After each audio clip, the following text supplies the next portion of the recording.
Welcome, ladies and gentlemen. I hope you're doing well. Reacting to UFC 317, and it is officially in the past now. I wanted the dust to settle before reflecting on UFC 317 because that's what this entire week is gonna be. Seeing that this upcoming weekend there aren't any UFC events, UFC is taking a break. Only next weekend they return with UFC Fight Night, Derek Lewis versus Taliesin Teixeira. So this entire week basically just going to reflect on UFC 317, fighters that participated at UFC 317, and just try and talk the most amount of nonsense you have heard in a while. So short intro, gonna get into it. Before I do so, just a friendly reminder, if you enjoy the video, hit the like, hit the subscribe, notification bell. I would really appreciate it. It would be awesome. You're awesome. Let's go.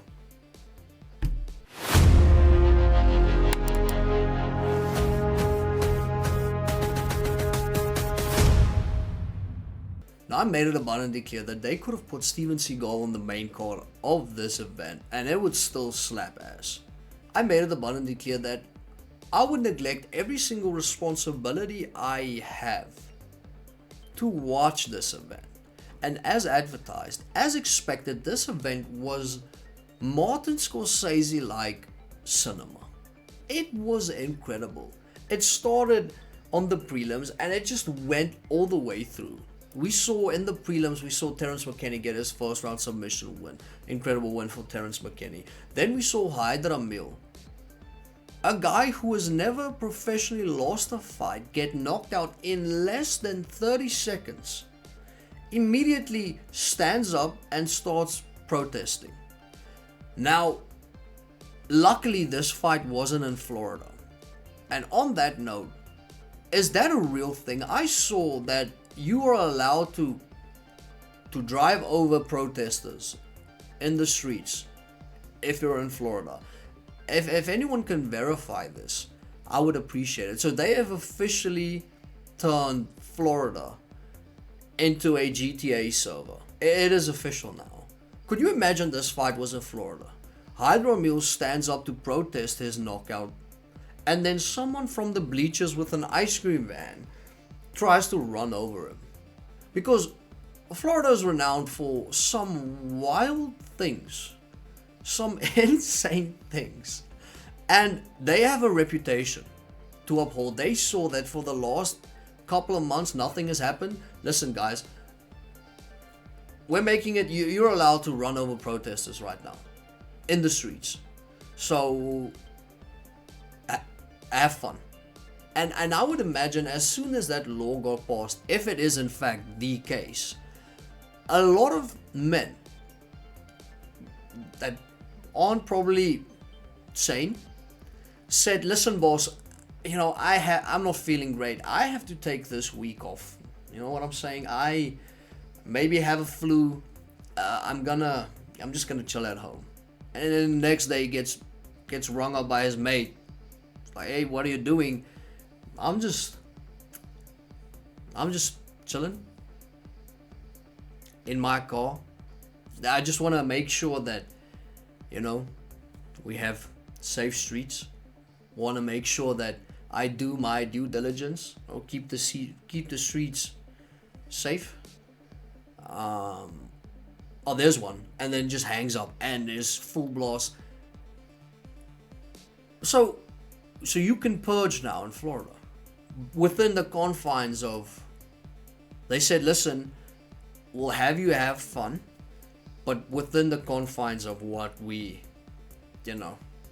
So as soon as you see a protest sign, you just go 100 miles an hour.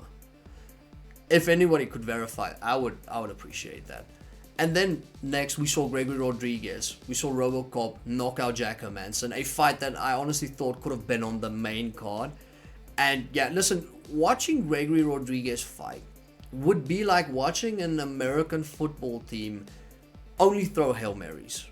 They would even go to the opposition prior to the game, say, listen, we're just gonna fucking send it. So do with that information what you will. 4 downs, we're gonna throw it into the end zone and see whether someone catches it. And if you take over on downs, we'll try and stop you, and then once we will just go forth. and transcend it.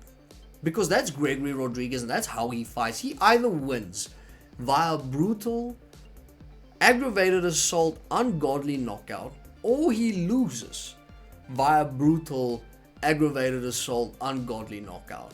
It's never in the middle. You never watch a Gregory Rodriguez fight and you think, that sucked. Never. It has never happened.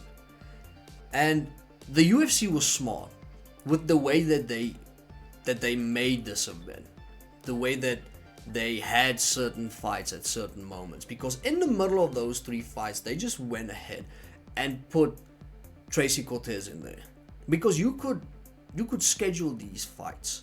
The Hydro Mill, the Gregory Rodriguez, the Terrence McKinney. You could schedule these fights. You could hope that it would be as insane as it was, but it could be a whiff.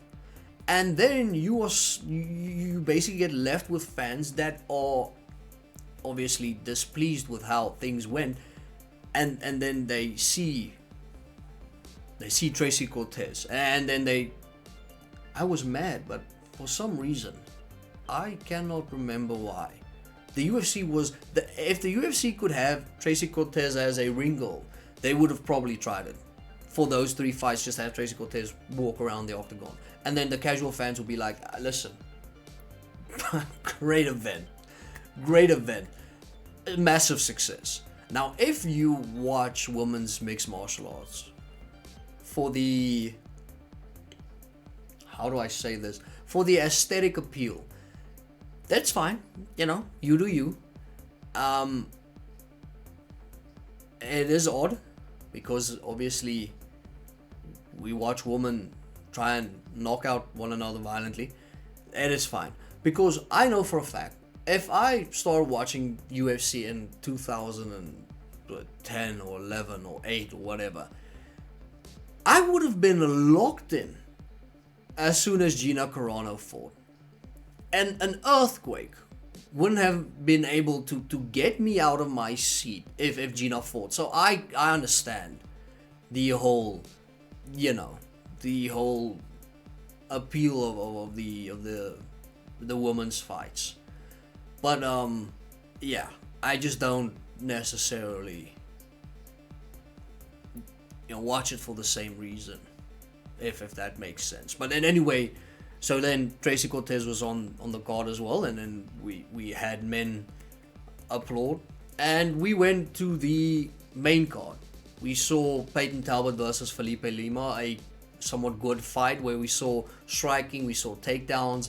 It was fun to watch. We moved on to Renato Moicano, Beneil Dariush. Renato drops Beneil. Beneil comes back, wins the fight. It was fun. It was exciting. And then we saw the fight. This was the fight. If the Roman Empire had to make its resurgence and become a global entity, and conquer the entire world once again, and reinstate the Colosseum, and have the bouts within the Colosseum, they would have a massive television on top of it. Basically, prior to every Colosseum event, just show the Brandon Royval and Joshua Van fight. And just have it on a loop constantly. And tell the fans, the people in the listen, this is probably what you're going to see right now. That fight was incredible. And I said Joshua Van had nothing to lose. And he fought like someone with nothing to lose. He fought an insane fight. It was incredible. And I don't know. I honestly think give him Pantoja. It might be early. He's 23 years old. So if he loses, he still has a lot to learn, still has a lot of evolution to take place within the octagon. So if he loses to Pantoja, it might even be better for him. Just give him Pantoja right away. Now I know Brandon Moreno is also there, and I know he has looked insane, but Brandon Royval is ranked number 1. Joshua Van was ranked number 11. Joshua Van fought 3 weeks ago. He ended up beating Brandon Royval in this fight. So it was insane, and both men deserve their flowers. Both men both men deserve a garden. It was incredible. Then we moved on to the co-main event with Alexandre Pantoja taking on Kai Kara France. And this was the no-brainer. This was the easiest one to pick because Alexandre Pantoja is one of the best fighters in the UFC right now. And once again, who would have thought that the UFC isn't marketing an insane flyweight champion? I would never have guessed that this is the road that the UFC takes. Because once again, the UFC has a flyweight champion who is hands down one of the best fighters inside of the sport. And prior to this fight, Pantoja was ranked about 6 or 7 on the pound for pound rankings. I remember vividly that I saw Alexandre Pantoja ranked below Bilal Muhammad on the pound for pound rankings. Now, no disrespect to Bilal, but he has lost. And obviously with losing, but Pantoja hasn't. This is Alexandre Pantoja's 4th title defense. Now, he has aspirations of surpassing Demetrius Johnson. Do I think that it's possible? Sure. Anything is possible if you believe. Do I think it's probable? Probably not. But that is basically what his sights are set on. Is Mighty Mouse's record of 11 consecutive title defenses. Do you think in that run Mighty Mouse was on, that the UFC did a great job of advertising and marketing Demetrius Johnson? Do you think the UFC is doing a good job of advertising and marketing Alexandre Pantoja? Seeing that someone was in charge of that pound for pound rankings list and they had Alexandre Pantoja below Bilal Muhammad. This is why aliens do not visit us. Because they think we are watching through our ears and we are seeing through our nose. And we, as a society, we have allowed these things to happen. And once again, Alexandre Pantoja beats Kai Kara France via submission. An insane fight. And Kai Kara France is really good, has a lot of knockout power. A lot of that was made prior to this fight, heading into this fight. Just knew that Pantoja was gonna wanna suffocate him and take away his energy, take away the power by draining him, depleting him, and he basically did that. Submission win for Alexandre Pantoja, insane win for Alexandre Pantoja. He's at number 4 right now. He wants to get to 12. That is a long way to go. And then main event, we saw Ilia Topuria versus Charles Oliveira. And heading into this fight, Ilia said, and I quote, "If I touch his chin, it will explode." And for some reason, people didn't believe him. And people thought, he's just hyping himself up. And watching this fight, as soon as Ilia reversed Charles' takedown attempt and Ilia landed on top, it was like an epiphany. It was like this moment where you knew that this was probably going to end bad for Charles. That's what I felt. As soon as Ilia reversed Charles and landed on top, I felt like this is a massive problem. And I remember having that exact same feeling when Francis defended one of Stipe's takedowns. I remember watching with a mate. As soon as Francis defended Stipe's takedowns, we looked at one another. And we both saw into the crystal ball. We saw that someone's head is probably gonna roll. And we saw one of the nastiest knockouts ever from Francis Ngannou on Stipe. And as soon as Ilia did that, I kind of had the exact same feeling that this is probably going to end bad. And what people don't realize is Ilia has a massive background in wrestling. He started off as a wrestler. And it's not like Justin Gaethje. It's not like guys that have wrestled collegiately, wrestled at a university level, and then transitioned to mixed martial arts. It started with being mixed martial arts wrestling, which fundamentally is a whole different thing. His first 6 wins, I think, professionally, was all submission wins.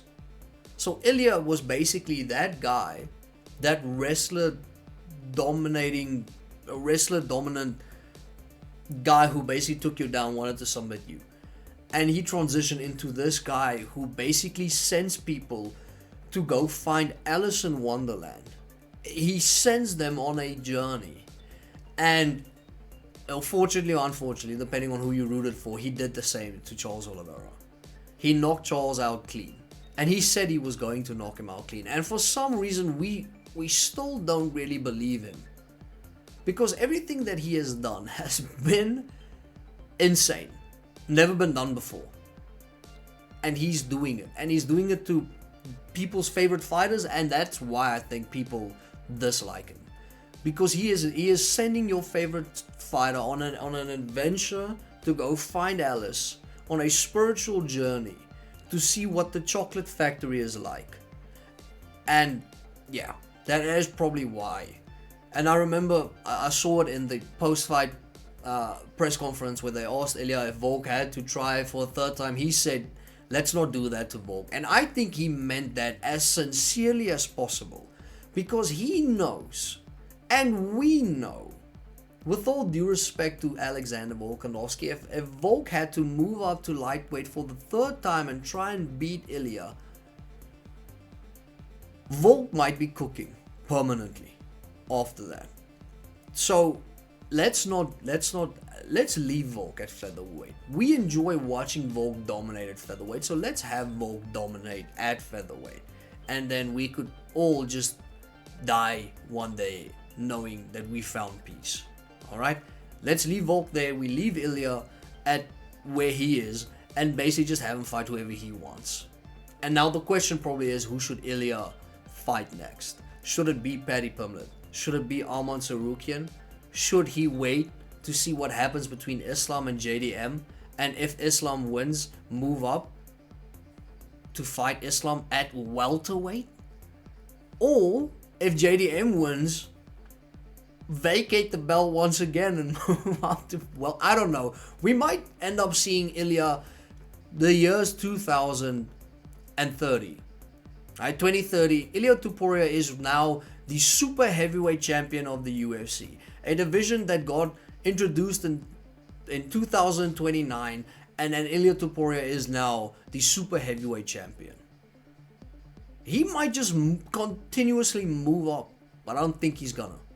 Just stay at lightweight, see what happens between Islam and JDM, because I bet you the UFC they are drooling in anticipation of if Islam beats JDM and they could have this fight, it would literally be Khabib versus Conor 2. We have Khabib's prodigy, we have a guy who has mimicked a lot of what Conor did, not only in his the way that he behaves, the way that he talks, the way that he fights, and he has knocked people out. It would be insane. And that's basically my reaction for UFC 317. Let me know in the comment section which fight did you enjoy the most, and is that Florida thing a real thing? I would really appreciate it. Have a beautiful day, and I'll catch you in the next one.